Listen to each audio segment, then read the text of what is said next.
The great hall of the Zephyrian High Council stretched out like a crystal cavern. Thousands of blue-skinned aliens filled the floating seats that circled the central platform. Their four arms moved in slow, graceful patterns as they spoke in their musical language. The ceremony had been going on for 2 hours, but Commander Kethvar barely heard the words being spoken about him. He stood at attention on the raised platform, his own blue skin gleaming under the bright lights. The Order of Stellar Valor hung heavy around his neck, its crystal surface catching the light and throwing rainbow patterns across his uniform. Around him, the greatest leaders of the Zephyrian Empire spoke of his courage, his wisdom, and his role in bringing peace to their galaxy. But Kethvar's mind was elsewhere. It was 15 years ago in the darkness of space watching human ships burn. Commander Kethvar. Admiral Thexron's voice cut through his thoughts. The old warrior's voice carried across the hall without need for speakers. The young cadets of our fleet would benefit from hearing about your experiences with the human threat. Tell them how we overcame these savage creatures. Kethvar's 4 hands clenched into fists behind his back. Savage creatures. If only it were that simple. He looked out at the sea of young faces, cadets who would soon command ships of their own. They expected to hear a story of Zephyrian superiority, of advanced technology crushing primitive aliens. They wanted a hero's tale that would make them feel proud and strong. He could not give them that story, not the real one. Honored Admiral, Kethvar said, his voice steady despite the memories clawing at his mind. The humans were many things, but savage was not one of them. A murmur ran through the crowd. This was not what they expected to hear. Admiral Thexron's eyes narrowed, but he gestured for Kethvar to continue. Kethvar closed his eyes for a moment. When he opened them, he was no longer in the Crystal Hall. He was back on the bridge of the warship Starbreaker, watching the first human vessel they had ever encountered. It was a small ship, barely worthy of the name. The humans called it Liberty's Edge, and it was nothing more than a cargo hauler with a few weapons bolted to its hull. The Starbreaker alone was 10 times its size, and they had brought 5 other warships to this system. It should have been over in minutes. Captain Jake Morrison commanded the human vessel. Kethvar had learned his name later from the ship's logs. Morrison was a middle-aged human with gray hair and tired eyes. His crew was small, maybe 30 people total. They were merchants, not warriors. They had been carrying supplies to a human colony when the Zephyrian fleet arrived. We gave them the standard warning, Kethvar said to the assembled crowd, though his mind was still 15 years in the past. Surrender, and they would be relocated to a safe planet. Resist, and they would be destroyed. It was the same offer we had given to 17 other species. 16 had surrendered immediately. The Liberty's Edge hung in space between the Zephyrian fleet and the colony ship it had been escorting. The colony ship was huge and slow, packed with 10,000 human civilians. It could not run, it could barely fight. The smart thing would have been for Morrison to surrender and let his people live. Morrison's response came back in broken Zephyrian. Go to hell. Kethvar remembered laughing at the time. The translation software had trouble with human curse words, but the meaning was clear enough. He had ordered his gunners to disable the human ship's weapons and engines. A quick lesson in reality would make them more reasonable. The first shots from the Starbreaker tore through the Liberty's Edge, like paper. Explosions bloomed along its hull. Its engines died. Its weapons went offline. The ship began to spin slowly, leaking air and debris. That should have been the end. Any reasonable species would have surrendered then. The humans were outgunned, outnumbered, and had no chance of victory. Their ship was dying around them. Instead, Lieutenant Amy Collins, the ship's pilot, did something impossible. Their pilot used the ship's dying engines to put them into a spin. Kethvar continued, his voice distant, a spin that brought them directly toward our flagship. At first, we thought she had lost control. Our sensors showed their reactor was overloading. We thought it was damage from our attack. Young faces stared up at him, eager for details of the battle.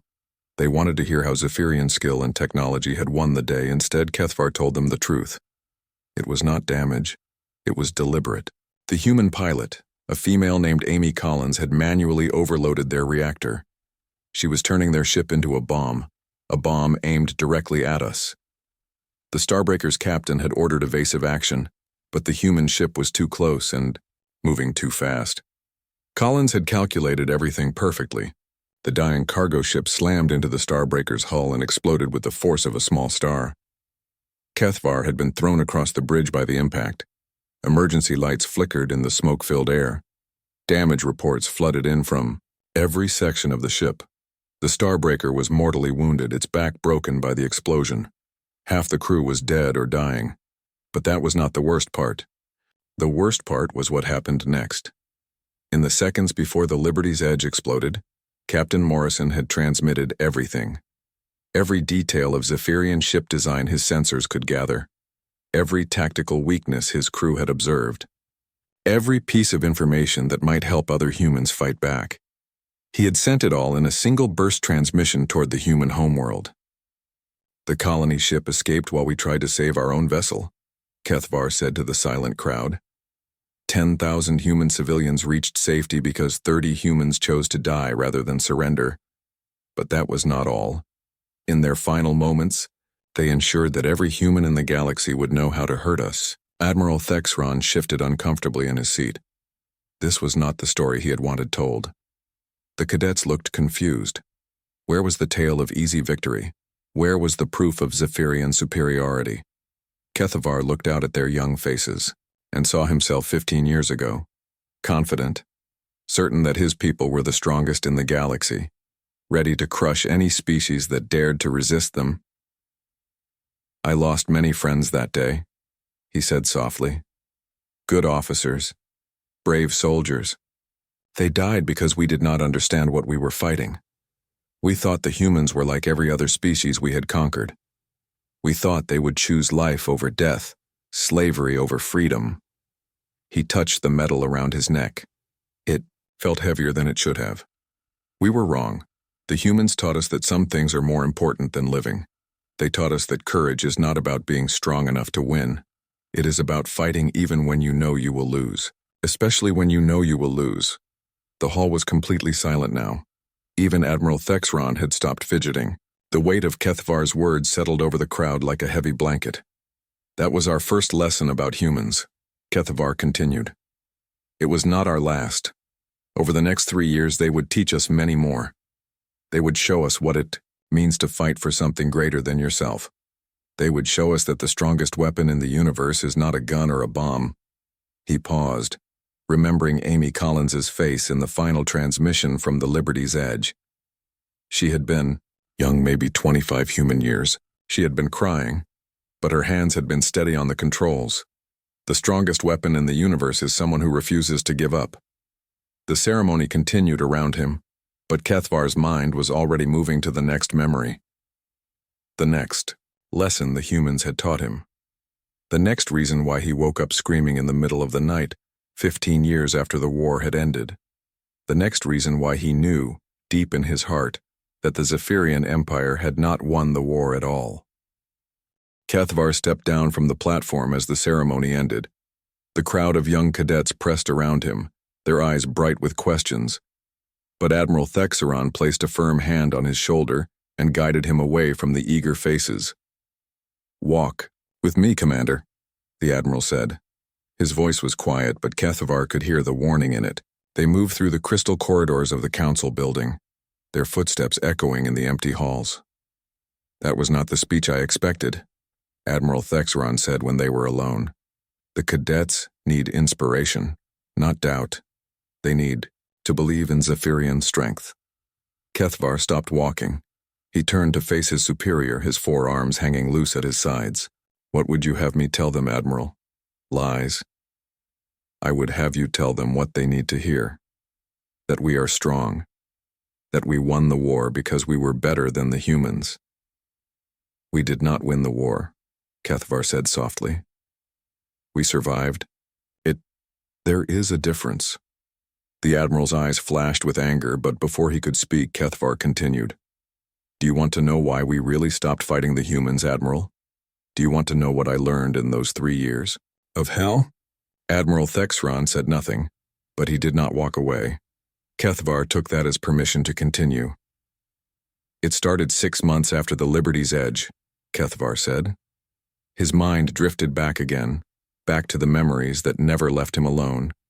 We had learned to be more careful. We brought bigger fleets.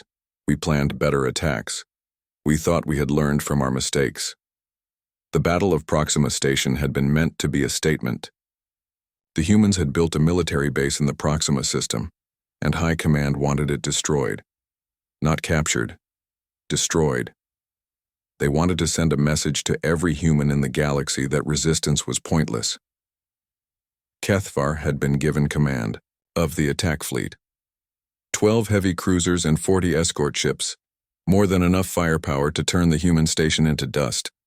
The humans had maybe 20 ships defending it, most of them converted cargo haulers like the Liberty's Edge. We expected another easy victory, Kethvar said. The humans were still learning how to fight. Their ships were slow and clumsy. Their weapons were primitive. On paper, we should have crushed them in minutes. But the humans did not fight on paper.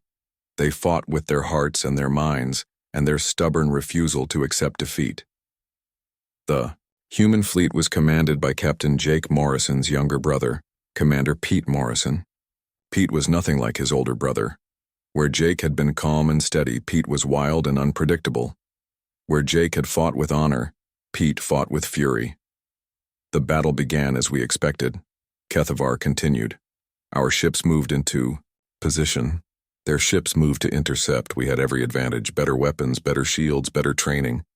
The humans should have been slaughtered.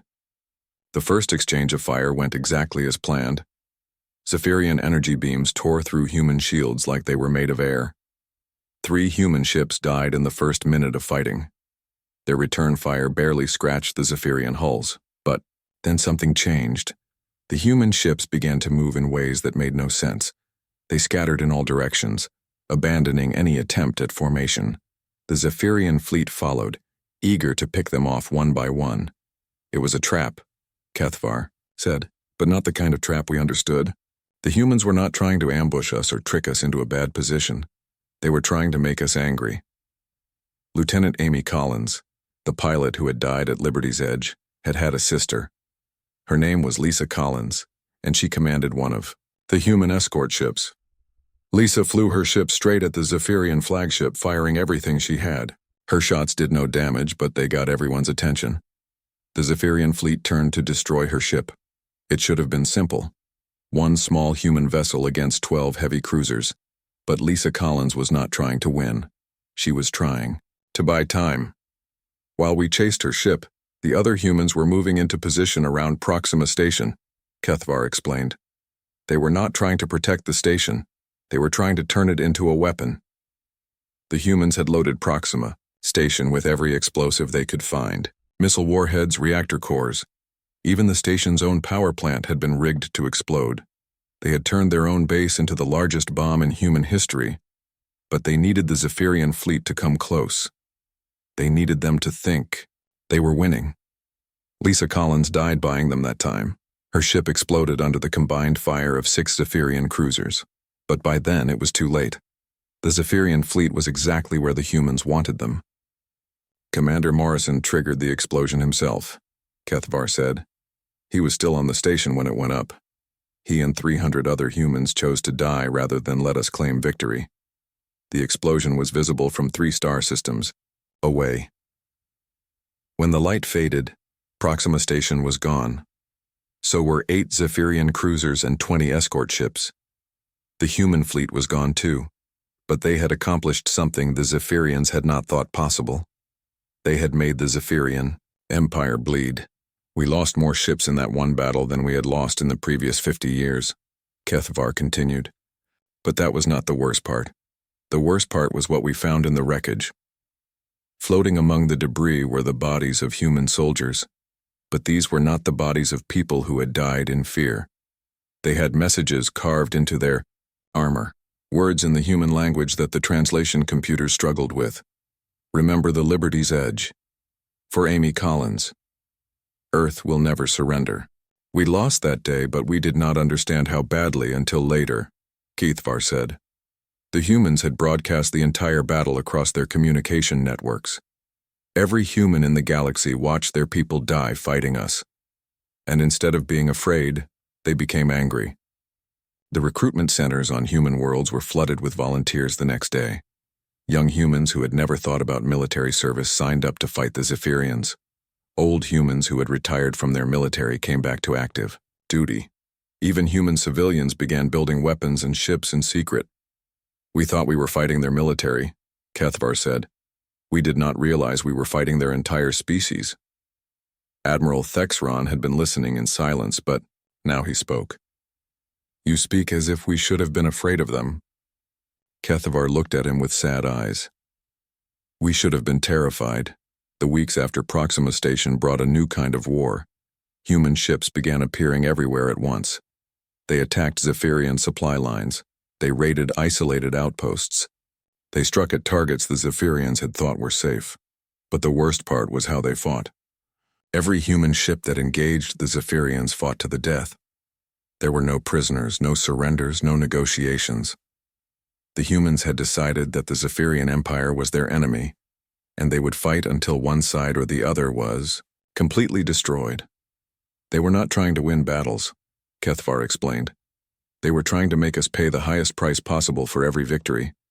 They knew they could not defeat us with strength, so they tried to defeat us with pain. And it was working. Every Zephyrian victory cost more ships, more lives, more resources. The human fleets kept getting bigger and better trained. Their tactics became more sophisticated. Their weapons became more deadly. 6 months after Proxima Station, High Command began to worry, Kethvar said. We were still winning battles, but we were losing the war. The humans were turning every encounter into a lesson for their next fight. They learned from every defeat and came back stronger. The Zephyrian Empire had conquered 17 species. 16 had surrendered when they realized they could not win. The humans never even considered surrender. They just kept fighting and learning and dying and getting stronger. That was when we realized we were not fighting soldiers, Kethvar said quietly. We were fighting an entire civilization that had decided we were their enemy, and they would never stop fighting us until one of us was extinct. Admiral Thexron was quiet for a long moment.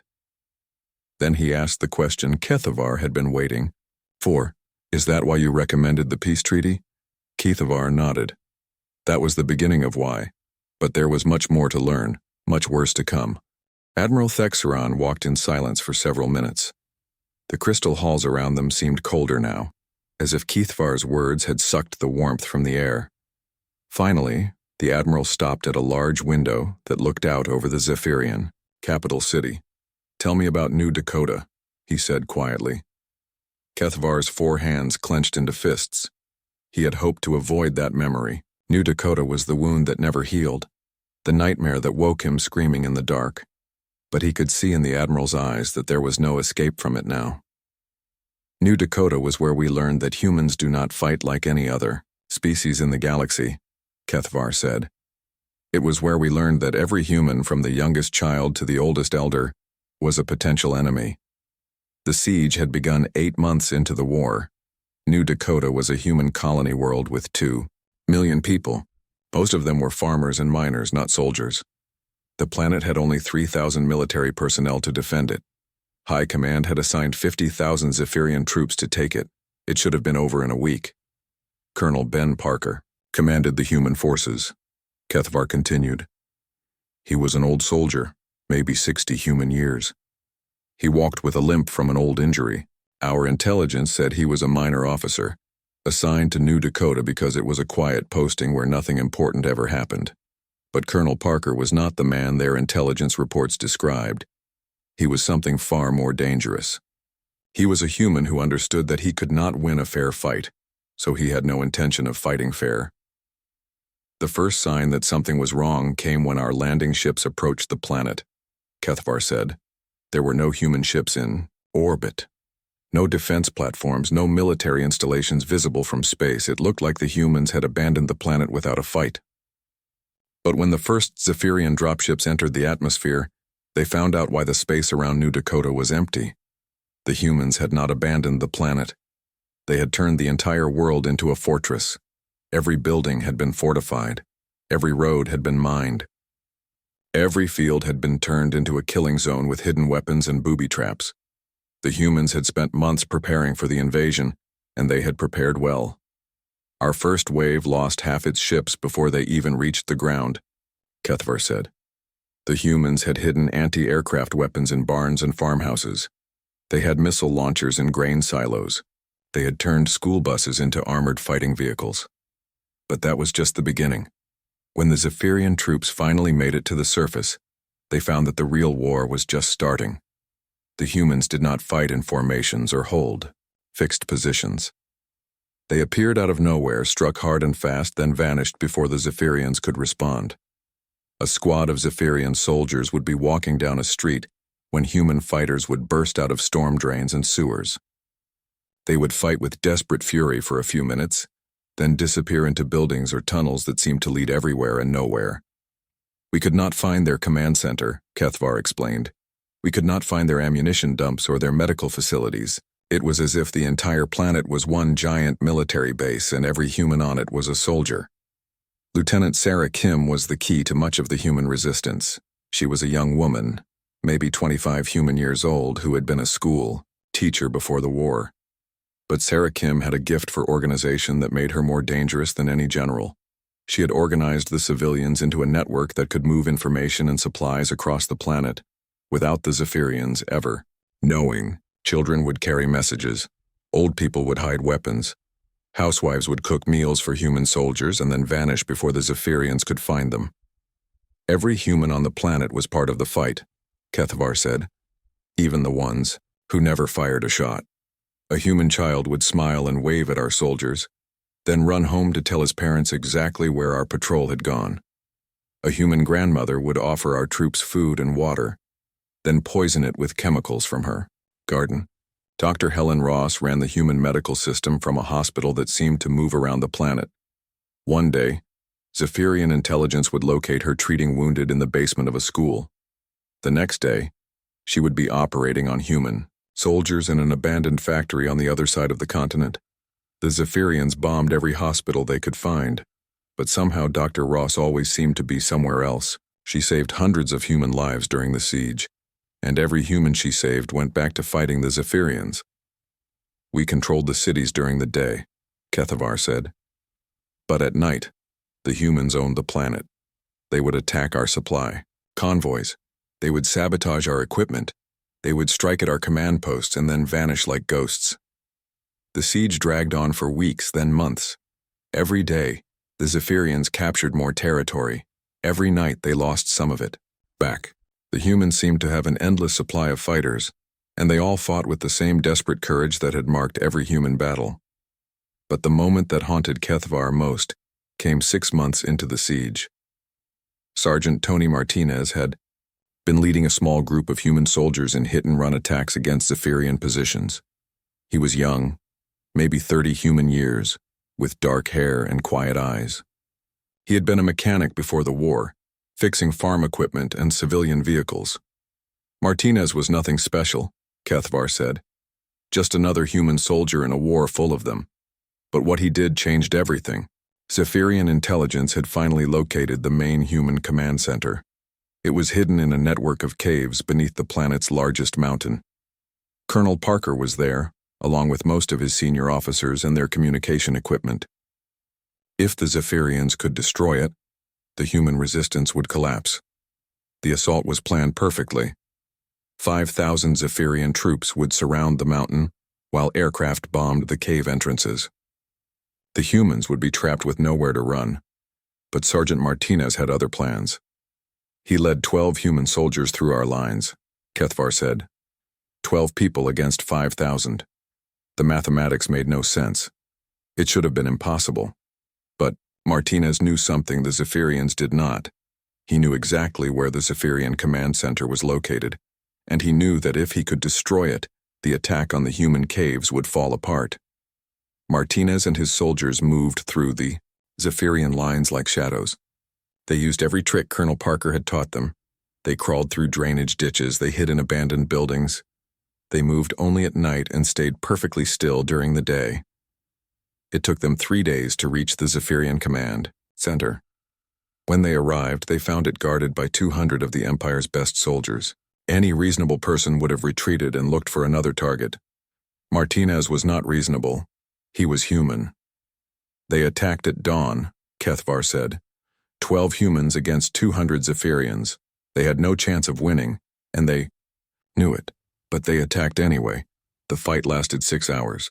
Martinez and his soldiers held their position in a bombed-out building, while wave after wave of Zephyrian troops tried to dig them out. They had limited ammunition and no hope of reinforcement. One by one, Martinez's soldiers fell. But every minute they held out gave Colonel Parker more time to coordinate the defense of the caves. Every Zephyrian soldier fighting Martinez was not attacking the mountain. Every hour of delay gave more human civilians time to escape through the tunnel network Parker had been building in secret. When we finally overran their position, we found Martinez still at his post, Kethvar said. He was the last one alive. He had been wounded multiple times, but he kept fighting. His final message to Colonel Parker was 3 words. Mission accomplished, sir. The delay caused by Martinez's attack had given Parker enough time to evacuate most of the human command staff through the tunnels. By the time Zephyrian troops reached the caves, they found empty rooms and abandoned equipment. But Martinez had done more than save the human command structure. He had shown every human on New Dakota that 12 people could hold off 200 if they had courage and determination. His example inspired 1,000 other acts of desperate heroism. The siege lasted 8 months, Kethvar said.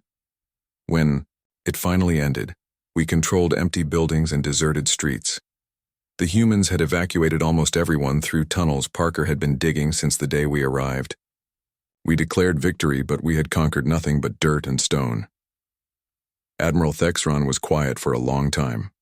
When he finally spoke, his voice was very soft. How many did we lose? 30,000 dead, Kethvar replied. 20,000 more wounded. We lost more soldiers taking one human farming planet than we had lost conquering the previous 3 star systems. And the humans. Kethvar closed his eyes. Maybe 5,000 military casualties. But they all fought like Martinez. Every single one of them. The Admiral turned away from the window. No wonder High Command wanted the war to end. That was not why the war ended, Kethvar said quietly. New Dakota was just the beginning. The humans were about to show us something much worse. They were about to show us what happened when they stopped holding back. Admiral Thexron and Kethvar walked deeper into the building, away from the crowds and ceremonies. The Admiral led them to his private office, a small room with simple furniture and walls covered in star charts. He poured 2 glasses of Zephyrian wine and handed one to Kethvar. Tell me about Wolf 359, the Admiral said. It was not a request. Kethvar took the wine but did not drink it. Wolf 359 was the memory that broke him. It was the battle that ended the war, though neither side knew it at the time. It was where he learned that humans could be more terrifying in defeat than any species had ever been in victory. Wolf 359 was supposed to be the end, Kethvar said, slowly. High Command had decided that the war was costing too much. Too many ships, too many soldiers, too many resources. They wanted one final battle to crush the human fleet completely. The human fleet had been running for months. After New Dakota, human colonies had begun evacuating their people to deeper space. The humans were retreating, but they were not surrendering. They were gathering their remaining ships into one massive fleet under the command of Admiral Lisa Stone. Admiral Stone was 60 years old, Kethvar continued. She had gray hair and scars on her face from a battle earlier in the war. Our intelligence said she was a good officer, but not a great one. They were wrong about that too. Lisa Stone commanded the human fleet from the battleship Constitution. It was the largest ship the humans had ever built, but it was still smaller than most Zephyrian cruisers. The human fleet had maybe 200 ships total. The Zephyrian fleet that caught them at Wolf 359 had over 800. We had them trapped, Kethvar said. No escape routes. No reinforcements coming. No way to run. Admiral Stone knew her fleet was doomed, and we knew it too. We expected her to surrender to save the lives of her people. But Admiral Stone had not built her reputation by surrendering. She had built it by finding ways to win battles that could not be won. And even when she could not win, she found ways to make her enemies pay. The battle began normally, Kethvar explained. Our ships moved into attack formation. Their ships prepared to defend themselves. We had every advantage except one. What advantage did they have? Admiral Thexron asked. They knew they were going to die, Kethvar replied. And they had decided to take as many of us with them as possible. The first surprise came when the human ships did not retreat or try to escape. Instead, they charged straight at the Zephyrian fleet. Every human ship fired everything it had, then rammed into the nearest Zephyrian vessel. They were not trying to win the battle.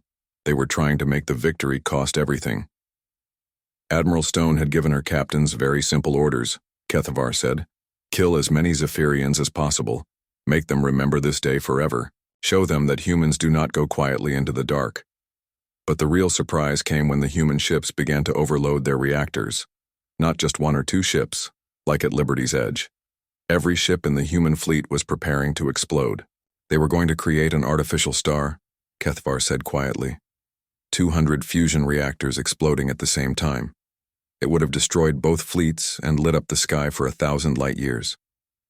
Admiral Stone sent a message to the Zephyrian fleet as her ships prepared for their final sacrifice.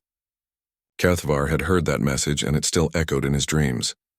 This is Admiral Lisa Stone of the Earth Fleet. You came to our worlds thinking we would be easy prey.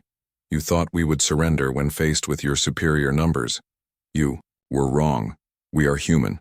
We do not surrender. We do not run. We do not forget. Remember this day and remember what it costs to fight us. But then something unexpected happened. As the human ships prepared to explode, Admiral Stone received a transmission on a private channel. It was from her daughter back on Earth.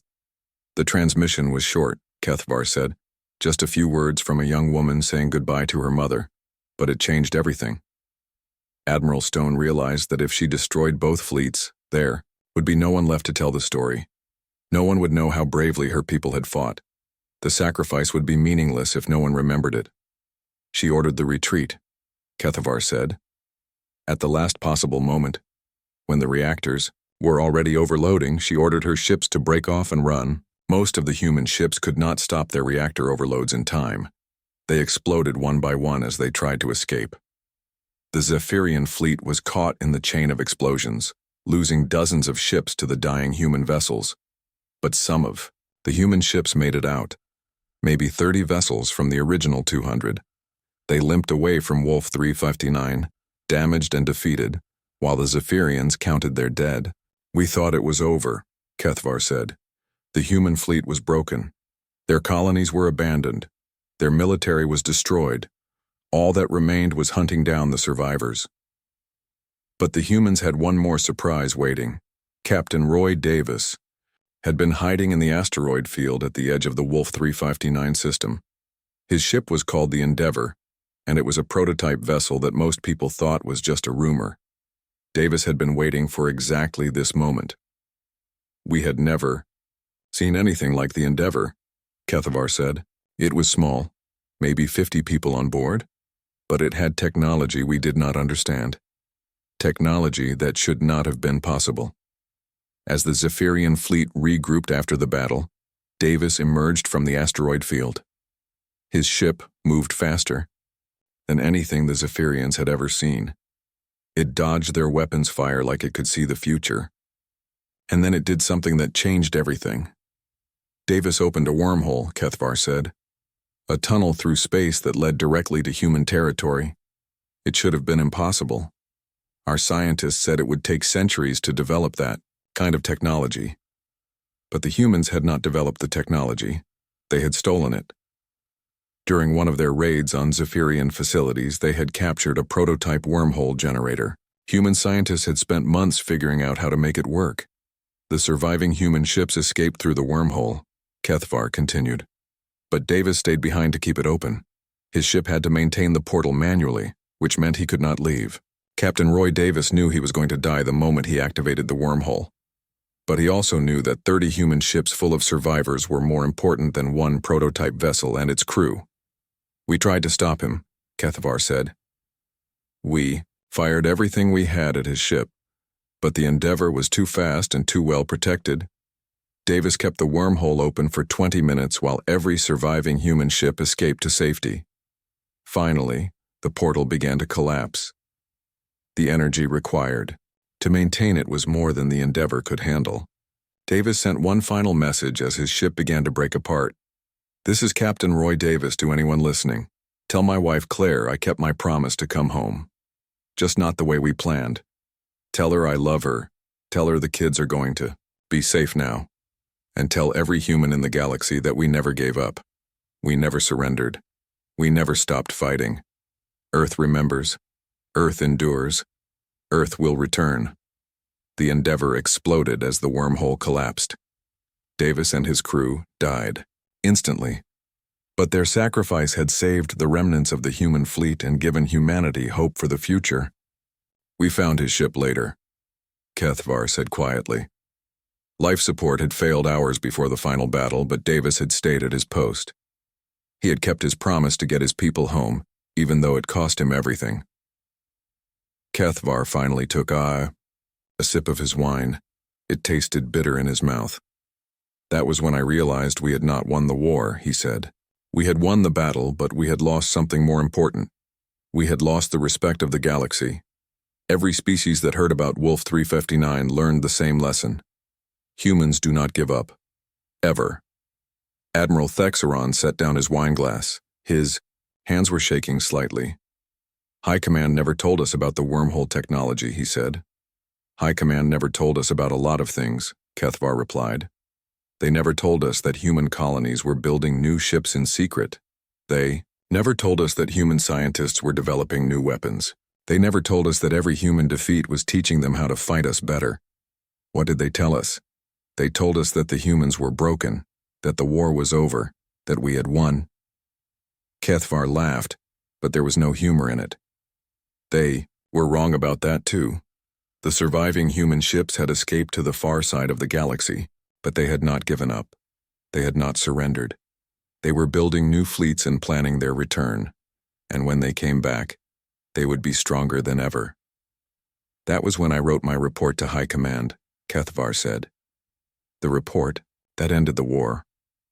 What did you tell them?" Kethavar looked directly at Admiral Thexeron. "I told them the truth, that we could not defeat the humans by fighting them, that every battle made them stronger, that the only way to end the war was to make peace before they came back and destroyed us all." Admiral Thexeron poured himself another glass of wine and drank it quickly. His 4 hands were trembling as he set the glass down. The silence in the room stretched on for several minutes before he finally spoke. "Your report," he said. "What exactly did you tell High Command?" Kethavar walked to the window and looked out at the Zephyrian capital. The city sparkled in the afternoon light, peaceful and beautiful. It was hard to believe that 15 years ago, this same city had been preparing for a war that could have destroyed everything. "I told them that we were not fighting soldiers," Kethavar said. "I told them we were fighting an idea, and ideas cannot be killed with guns or bombs." The report had been 30 pages long, but the important part could be summarized in a few sentences. The humans were not like any other species the Zephyrian Empire had ever encountered. They did not fight for territory or resources or even survival. They fought for something much more dangerous. They fought for freedom. Every other species we conquered had leaders we could negotiate with, Kethavar explained. Kings or presidents, or councils that could make decisions for their people. If we defeated their military and captured their leaders, the war was over. But humans did not work that way. Every human was a potential leader. Every human colony could make its own decisions. Every human ship captain could choose to fight or surrender based on his own conscience. There was no central authority that could order all humans to stop fighting. Even if we conquered Earth and killed every human government official, the war would continue, Kethavar said. Every human farmer could become a resistance fighter. Every human merchant could become a spy. Every human child could grow up hating us and planning revenge. Admiral Thexeron was quiet for a moment. Then he asked the question that Kethvar had been expecting. So why did they agree to the peace treaty? Because they were not trying to conquer us, Kethvar replied. They were trying to survive.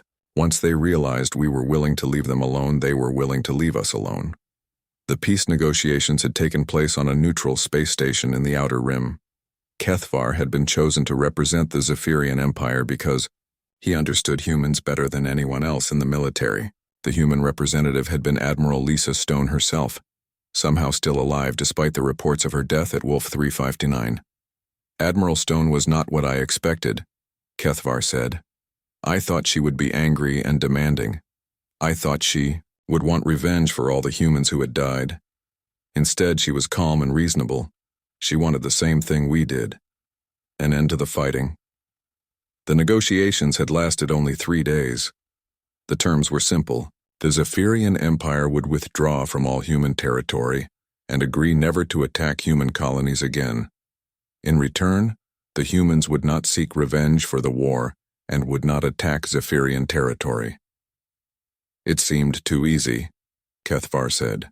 After 3 years of the most brutal fighting in galactic history, peace was achieved with a few signatures on a treaty. But Admiral Stone had explained why the humans were willing to make peace. They were not interested in conquest or empire. They just wanted to be left alone to live their lives in freedom. The war had been about survival, not victory. She told me something I will never forget, Kethvar said. She said that humans do not hate their enemies. They pity them. She pitied us because we thought strength came from the size of our fleet or the power of our weapons. She said real strength comes from knowing what you are willing to die for. The peace treaty was signed and both fleets withdrew to their respective territories. For most people, the war was over. But for Kethvar, the real education was just beginning. The first human ship arrived at our capital 6 months later, he said. It was a cargo vessel carrying medical supplies for our wounded veterans. The captain was a young human woman named Linda Foster. She was the daughter of one of the soldiers who died at New Dakota. Linda Foster had volunteered to deliver the medical supplies personally. She wanted to meet the people her father had fought against. She wanted to understand why the war had happened and how it could be prevented in the future. I was assigned to escort her during her visit, Kethvar said. I expected her to be cold and hostile. Her father had died fighting us. She had every reason to hate the Zephyrian Empire. Instead, Linda Foster was curious and friendly. She asked questions about Zephyrian culture and history. She visited hospitals and spoke with wounded soldiers. She brought gifts from Earth and shared stories about her father.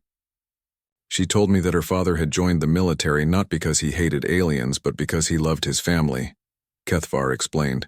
He fought us to protect his children and his home.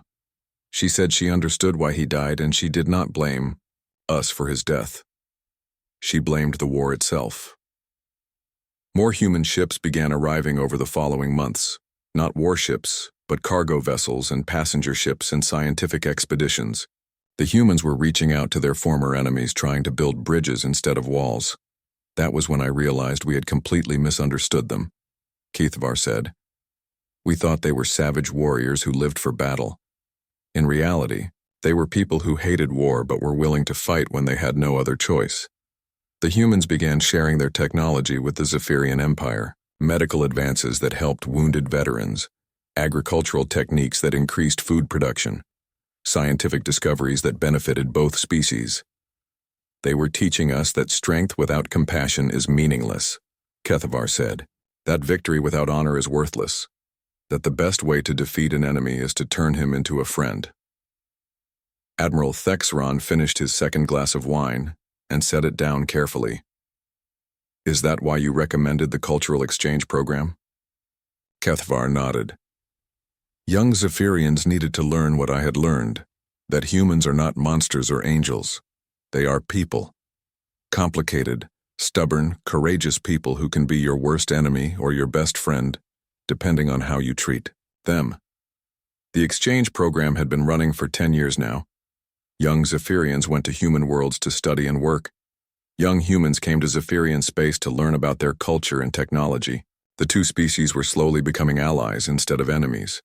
But some people still do not understand, Kethvar said quietly.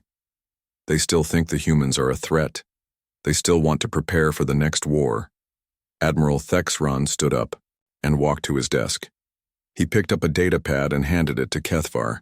The screen showed a news report from the Outer Rim. A new alien species has attacked the Rigel colonies, the Admiral said. They call themselves the Dominion, and they have weapons we have never seen before. They destroyed 3 human settlements and 2 Zephyrian outposts. They seem to think our galaxy belongs to them. Kethvar read the report quickly. The Dominion was clearly a powerful and aggressive species. They had technology that was superior to both human and Zephyrian designs. They were demanding surrender from every inhabited system in the galaxy. What do you think we should do? Admiral Thexron asked. Before Kethvar could answer, an alarm sounded throughout the building. The 2 officers hurried to the communications center, where a junior officer was monitoring incoming transmissions. Sir, the officer said, we are receiving a message from the human fleet. Admiral Nathan Brooks is requesting permission to enter our territory. Admiral Thexron looked confused. Why would the humans want to come here? The answer came a moment later when Admiral Brooks himself appeared on the communication screen. He was a young man, maybe 40 human years old, with kind eyes and a steady voice. Admiral Thexron, Brooks said, we have received reports about the Dominion attacks on your colonies. We are offering our assistance in defending your territory. Admiral Brooks, Thexron replied carefully, this is not your fight. The Dominion has not attacked human space. Brooks smiled slightly. Admiral, 15 years ago a wise Zephyrian officer taught us that sometimes the best way to defend your home is to help your neighbors defend theirs. We learned that lesson well. Kethvar stepped forward so that Brooks could see him on the screen. Admiral Brooks, this is Commander Kethvar. May I ask who taught you that lesson? My grandfather, sir, Captain Roy Davis of the Starship Endeavor. He used to tell me stories about a Zephyrian officer who visited Earth after the war, an officer who helped broker the peace treaty and taught both species to work together. Kethvar felt tears forming in his eyes. Roy Davis, the man who had died to save the human fleet, had passed on the lessons of peace to his grandson, and now that grandson was offering to risk his life to protect the people his grandfather had once fought against. Permission granted, Admiral Brooks, Thexron said. Welcome to Zephyrian space. As the transmission ended, Admiral Thexron turned to Kethvar. It seems your report 15 years ago was more important than I realized. Kethvar nodded. The humans taught us that enemies can become friends. Now it is time for us to teach the Dominion the same lesson. Outside the window, the first human ships were already appearing in the sky above the Zephyrian capital. They came not as conquerors, but as allies, not as enemies, but as friends who remembered the price of war and the value of peace. The war with the Dominion would be different from the war with the humans.